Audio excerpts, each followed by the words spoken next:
আমার জনগণ আমার সাথে আছে, 25-26 আছে ওয়ার্ডের সবাই আমার সাথে আসছে।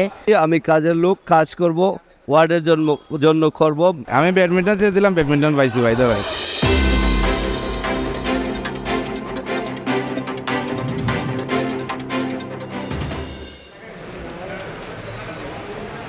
সিলেট সিটি নির্বাচনে মেয়র পদে প্রতিদ্বন্দ্বিতা করছেন 7 জন প্রার্থী।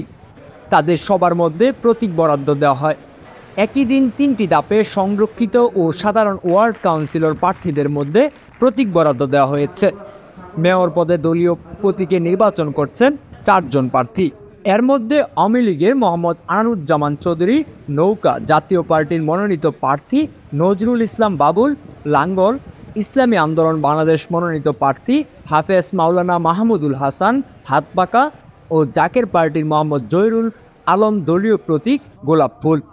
এছাড়া স্বতন্ত্র মেয়র প্রার্থী মোহাম্মদ আব্দুল হানিফ কুটু গোরা বা মোহাম্মদ সালাউদ্দিন রিমন ক্রিকেট ব্যাট এবং মোহাম্মদ শাহজাহান মিয়া বাসগাড়ি প্রতীকের নির্বাচনের প্রতিদ্বন্দ্বিতা করবেন। আমাদেরকে এখনো দেওয়া হয়নি, নামাজের পরে দেওয়া হবে। আমি 25-26 ওয়ার্ডের মহিলা কাউন্সিলর পদে সংরক্ষিত নয়। আমি কাজের লোক, কাজ করব, ওয়ার্ডের জন্য করব, গরিব মেহনতি মানুষের জন্য করব, অসহায় মানুষের জন্য করব, যাদের যেটুকু প্রয়োজন শিক্ষা খাতে এবং স্বাস্থ্য খাতে আমি কাজ করব। আমার জনগণ আমার সাথে আছে, 25-26 ওয়ার্ডের সবাই আমার সাথে আসছে।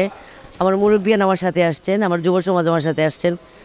আই এম প্রাউড যে সবাই আমাকে ভালোবাসে এবং ভালোবাসা দিচ্ছে, আর তারা সবাই মিলে আমার সাথে আসছে। যুব সমাজ তো দেশের প্রাণ, ওয়ার্ডের প্রাণ। তাদের জন্য আমার স্পেশাল ট্রিটমেন্ট থাকবে। তাদেরকে লক্ষ্য করে তাদের খেলাধুলা এবং নিরাপদ জোন এবং মাদক দ্রব্য থেকে বেঁচে থাকার জন্য পথ আমি ব্যবস্থা করার চেষ্টা করব। আমি ব্যাডমিন্টন চেয়েছিলাম, ব্যাডমিন্টন পাইছি ভাই ভাই। সবার কাছে দোয়া প্রার্থনা করি আর ভোট দিয়ে জয়যুক্ত করার জন্য আবেদন করি। আমার নিকটবর্তী আমি সহ 5 জন। আলহামদুলিল্লাহ, আমাকে সবাই দোয়া করছে। নতুন প্রার্থী হিসাবে সবাই নতুন চাচ্ছে, নতুনত্ব সবাই ভালো পায়।